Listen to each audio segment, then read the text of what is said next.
Salut les héros, c'est Hiro, j'espère que vous allez bien. Bon, aujourd'hui une petite vidéo chill comme ça, on va reparler des annonces sur les remakes de Pokémon Diamant et Perle et aussi de Légende Arceus. C'est la petite mission du jour comme ça, je voulais vous parler à froid des annonces et aussi par rapport à tout ce que j'ai pu voir un petit peu partout sur internet. Donc voilà ce que j'ai prévu pour la petite vidéo du jour et comme d'habitude, on se retrouve juste après le générique.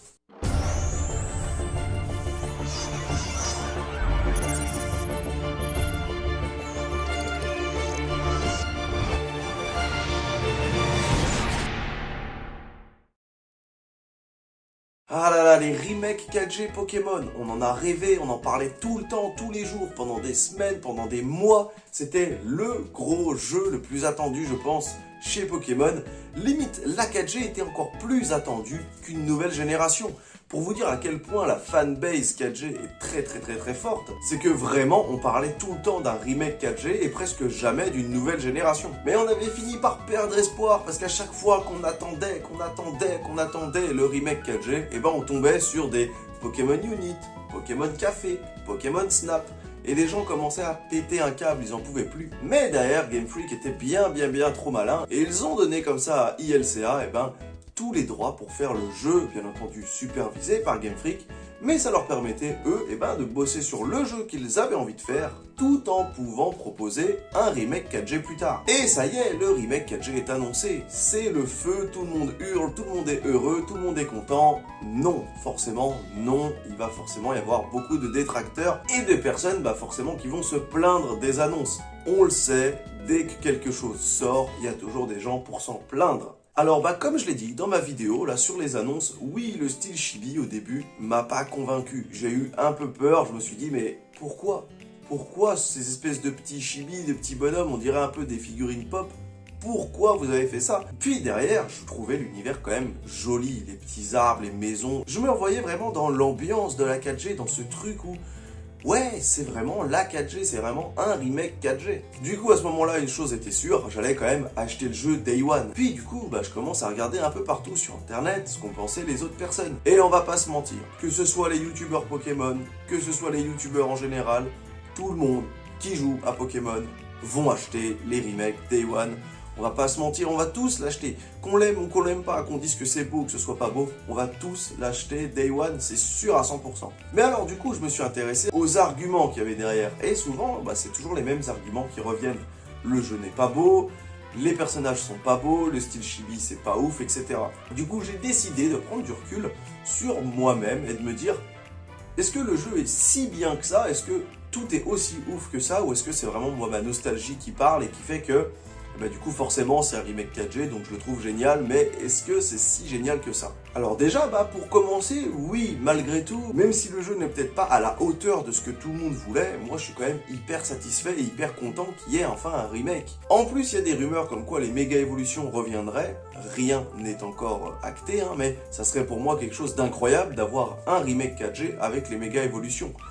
Pour moi, c'est la meilleure génération et la meilleure features de tout Pokémon. Donc si vous mettez les deux ensemble, là c'est incroyable. Mais c'est vrai qu'en prenant du recul sur certains aspects, je peux comprendre que des gens soient déçus. Effectivement, le but d'un remake, je parle pas d'un portage ou d'un remaster, mais bien d'un remake, c'est de reprendre le matériau de base, donc le jeu de l'époque, et de le refaire avec les technologies d'aujourd'hui. Et donc de le faire avec tous les moyens les plus hauts possibles à l'heure actuelle. Et clairement, on ne peut pas dire que le remake 4G aujourd'hui tire 100% de toutes les facultés d'une Switch. Il est très loin de tirer l'intégralité de la technologie actuelle. C'est tout simple, mais on va parler d'un Zelda Breath of the Wild, on peut parler d'un Dragon Quest aussi qui est sorti sur Switch, en passant par Super Mario Odyssey, qui sont des jeux magnifiques, ou même plus simplement à Pokémon Let's Go. Car oui, malgré tout, entre le remake 4G et Pokémon Let's Go, il y a quand même une grosse différence de choix artistique et pour moi en tout cas de qualité visuelle. Pokémon Let's Go est vraiment plus riche, les personnages sont beaucoup plus détaillés, l'univers est beaucoup plus joli. Après, comme je l'ai dit, le jeu est encore en développement, mais vu que c'est sa dernière année de développement, je pense pas qu'il y aura des gros changements drastiques. Donc pour moi, je pense qu'il est un peu là le problème, c'est de dire que oui, le remake 4G va être excellent et je pense que d'ailleurs ça va devenir lui le prochain jeu sur lequel va jouer la stratégie Pokémon. Après avoir bien sûr quels Pokémon et quelles générations seront disponibles dans le jeu. Est-ce que ça sera le Pokédex national, mais donc est-ce qu'on aura à nouveau tous les Pokémon et donc même peut-être ceux de Galar? Ça m'étonnerait beaucoup, mais c'est sûr que tout le monde va l'avoir et que tout le monde va y jouer. D'ailleurs, ce qui est intéressant, et je pense que vous l'avez vu un peu partout, c'est que le jeu s'appelle Diamant et Perle, vous avez deux jeux différents, mais qu'on a pu voir un PNJ qui est exclusif à Pokémon Platine. Donc, est-ce qu'il y aura cette possibilité que les jeux Diamant et Perle soient finalement plus un remake de Pokémon Platine de base? Forcément, comme je vous l'ai dit sur l'histoire, on n'en sait rien encore, donc est-ce qu'il va y avoir une nouvelle histoire? Est-ce qu'il va y avoir de nouveaux personnages, de nouveaux antagonistes? Est-ce que la fin sera celle de Diamant et Perle, donc avec Dialga et Palkia, ou sera celle de Platine avec le monde Distorsion, Giratina, etc. Ou est-ce que ça sera un mélange de tout ça? On se rappelle qu'il y avait eu un épisode bonus pour le remake de la 3G, donc si ils veulent vraiment faire quelque chose d'incroyable, ils peuvent tout simplement faire la fin de Diamant et Perle avec Dialga et Palkia, puis rajouter l'épisode Giratina, qui va permettre du coup à tout le monde d'avoir un peu tout ce qu'il veut. En plus, on se rappelle qu'à l'époque, dans le jeu, il y avait une statue qui pouvait représenter à la fois Dialga et Palkia. Selon la façon dont on la regardait, en fait, elle était en pixel art et elle pouvait représenter soit un Pokémon debout, donc qui était Palkia, soit un Pokémon à quatre pattes, et là c'était Dialga. Forcément maintenant, on est sur une techno un peu plus évoluée, donc ce sera pas du pixel art, et on a pu voir dans le trailer cette espèce de petite statue qui ressemble à un mélange de Dialga et de Palkia. Alors est-ce que ce sera ça enfin l'intrigue du jeu? Est-ce qu'à la fin on aura un mélange des deux Pokémon, un peu comme on avait pu avoir sur la 5ème génération avec Kyurem et les deux légendaires de la version? Moi je trouve que ça pourrait être super sympa, comme ça on sait que dans le remake 3G on avait eu Omega Groudon et Alpha Kyogre, donc qui étaient du coup des formes plus évoluées, beaucoup plus majestueuses, beaucoup plus énervées.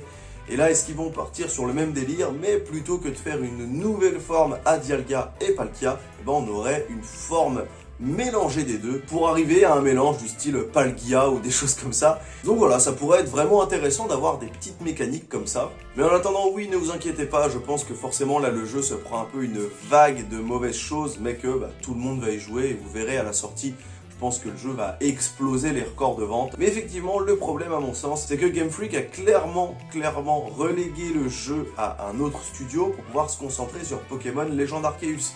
Le problème, c'est que ils ont relégué le pire jeu qu'ils auraient pu reléguer.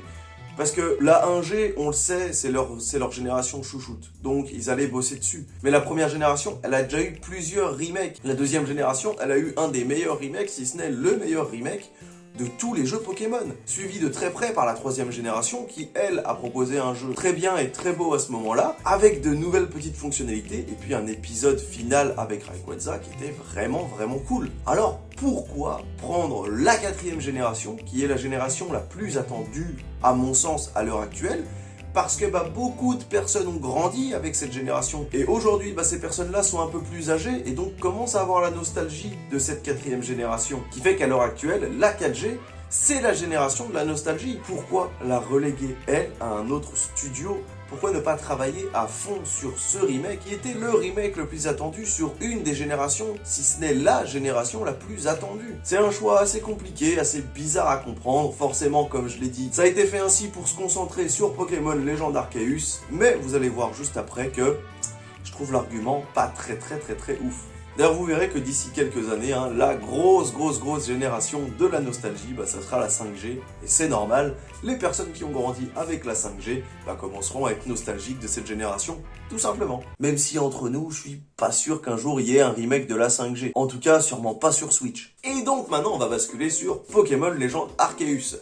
Alors déjà, comme vous avez pu le voir dans le nom, Pokémon Legend se détache quand même bien du reste. Vous avez Pokémon Legend, puis le Arceus qui vient se rajouter par-dessus, ce qui clairement, à mon sens, indique que Pokémon Legend, c'est une nouvelle licence. D'ailleurs, les couleurs sont inversées, je crois. Là, j'ai pas le modèle sous les yeux, mais je vous le mettrai vous sur la vidéo. Mais en attendant, ça prouve qu'il y aura sûrement d'autres jeux Pokémon Legend. Là, forcément, ils nous mettent Pokémon Legend Arceus, puisque Arceus, c'est le dieu des Pokémon, c'est celui qui est à l'origine de tout. Donc, fallait bien que le jeu commence avec lui. Mais je pense qu'on aura forcément un Pokémon Legend Rayquaza, un Pokémon Legend Kyurem, pourquoi pas. Ou peut-être enfin un Pokémon légende Zygarde, puisque Zygarde c'est quand même un des légendaires les moins exploités de tout Pokémon. Donc ça pourrait être sympa d'avoir un jeu vraiment qui se concentre sur lui. Mais alors, on a eu des informations supplémentaires là sur Pokémon Légende Arceus. Déjà, on va encore parler de leaks. Il y a eu des leaks qui montraient des images, et ces images-là, montraient des silhouettes, un peu ombrées comme ça, de nouveaux Pokémon. Et c'est vrai, qu'en y regardant d'un peu plus loin, c'est vraiment des ombres de Pokémon qu'on ne reconnaît pas. Notamment, déjà, on a pu voir qu'il y avait une des images où le personnage principal était sur une monture. Donc, est-ce qu'on aura la possibilité d'avoir le retour des Pokémontures? Ça pourrait être vraiment cool, puisque vu qu'on a une map un peu à la Zelda Breath of the Wild, et que on sait, dans Zelda Breath of the Wild, on peut chevaucher des chevaux et d'autres animaux, on se dit pourquoi pas là, dans une map quand même qui a l'air assez ouverte, avoir des montures, et ça pourrait vraiment être cool. On a pu voir un Pokémon volant, un Pokémon monture donc, un Pokémon que beaucoup annoncent comme étant une sorte de nouveau Canard-Tichot, avec une barre de vie de boss. Alors est-ce que ça serait pas plutôt un Canard-Tichot de l'époque, et qu'il va y avoir ce système de... à certains moments, vous allez devoir combattre des gros Pokémon et donc des espèces de gros combats de boss. Ça pourrait être une des mécaniques du jeu principal. Par exemple, le professeur vous dit « Tiens, j'ai repéré ce Pokémon-là qu'il faudrait que tu ailles voir pour pouvoir le mettre dans le futur Pokédex, dans cette grotte. » Mais dès que tu arrives dans la grotte, paf, t'as un géant Pokémon avec une grosse barre de vie qui débarque. Et il faut comme ça le défoncer pour pouvoir accéder à la zone et rencontrer le nouveau Pokémon, le mettre dans votre petit Pokédex, etc. Une mécanique qui pourrait être super intéressante, puisque pour l'instant, le jeu se veut relativement vide, comme je vous l'ai dit. Beaucoup de médias jeux vidéo ont reçu un communiqué avec des informations sur le jeu, et il est stipulé que le jeu n'embarquerait pas de combats de dresseurs, de combats d'arène et de combats de ligue. Donc, clairement, on n'est pas sur la next-gen Pokémon. Nous n'aurons pas de combats de dresseurs, de combats d'arène et de combats de ligue, ce qui, en tout cas pour l'instant, prévoit simplement des combats sauvages dans la map. Alors bien entendu, rien n'a été officialisé encore à ce niveau-là, ça reste des spéculations, mais si c'est vraiment un communiqué officiel reçu par des sites comme jeuxvideo.com, il y a des grandes chances que ce soit vrai malheureusement. Ce qui me fait un peu marrer parce que je me dis que du coup, Pokémon Let's Go proposait que des combats de dresseurs et aucun combat sauvage, et que là, Pokémon Legend proposera que des combats sauvages et aucun combat de dresseur. C'est des choix un peu spéciaux, mais bon après, c'est Game Freak, ils sont dans leur truc, ils tentent, ils innovent. Mais c'est là où pour moi, il y a un problème, c'est que j'espère qu'il y aura quand même du contenu, parce que pour l'instant, j'ai l'impression que c'est une sorte de géant parc safari, où vous allez devoir vous balader, rencontrer des Pokémon, les capturer en masse, les capturer, mais c'est tout, avec quelques peut-être combats de boss comme je l'ai dit précédemment, mais j'espère quand même qu'il y aura du contenu, parce que si Game Freak, comme je l'ai dit juste avant, a relayé le remake 4G à un autre studio pour se concentrer sur un jeu qui est vide, ça commence à être compliqué. On a vu que les graphismes n'étaient pas incroyables, c'est moins beau que Zelda Breath of the Wild, et c'est sorti je sais pas combien d'années après, c'est beaucoup moins fluide également, on a des gros problèmes de FPS, donc j'espère que pendant l'année qu'il leur reste là, ça va être vraiment, on va travailler davantage, un peu peaufiner, un peu mieux fait, mais clairement si le jeu sort tel quel et qu'il est vraiment vide de contenu, je vais pas vraiment comprendre le pourquoi on a mis de côté un remake 4G pour un jeu finalement qui risque d'être un petit jeu comme ça que vous allez jouer, mais je vous le rappelle, pas de combat de dresseur, donc pas de jeu en ligne, donc pas d'échange visiblement, il n'y aura aucun aspect en ligne, le jeu se voudra 100% solo. Donc je sais pas, je suis un peu mitigé là sur le jeu, autant le remake 4G me hype de malade parce que c'est un remake 4G, j'ai hâte d'entendre les nouvelles musiques, les nouveaux thèmes principaux là qui vont être remis au goût du jour. Mais là, Légende Arceus me fait un peu peur, j'ai vraiment peur que ce soit juste un méga parc safari simulator. Donc s'il vous plaît, mettez du contenu dans ce jeu, parce que enfin, on a un monde ouvert, enfin, on a un jeu qui est une tentative, une prise de risque par Game Freak. Alors le gâchez pas, s'il vous plaît. En attendant, je pense qu'on attendra au moins un an, voire plus, pour attendre l'annonce d'une prochaine génération. Après, l'avantage de Légende Arceus, c'est que si ça introduit quelques nouveaux Pokémon ou des formes régionales de l'époque, ça pourrait être sympa, on aurait quelques nouveaux Pokémon à découvrir.